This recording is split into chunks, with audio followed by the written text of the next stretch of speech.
Hey guys, I'm Erin, Shoppers Beauty Pro, here to show you my step-by-step curly girl routine.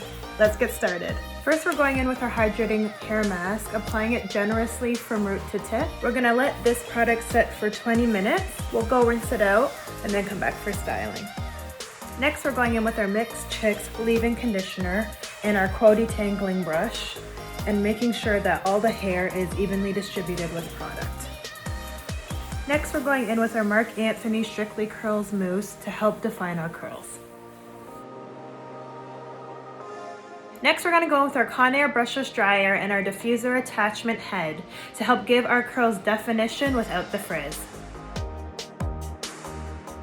Next, we're going in with our Quo lifting comb to help fluff our mane. Now time for hairspray. We're going in with our Big Sexy Hairspray to help hold our hair in place and prevent frizz. And lastly, we're going in with my Mixed Chicks Hair Serum. The reason why I go in after my hairspray is to soften any hard pieces. I call this scrunching my crunch.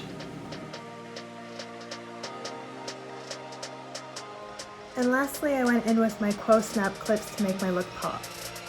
And there you have it, guys. It is my full curly girl routine. Thanks for watching.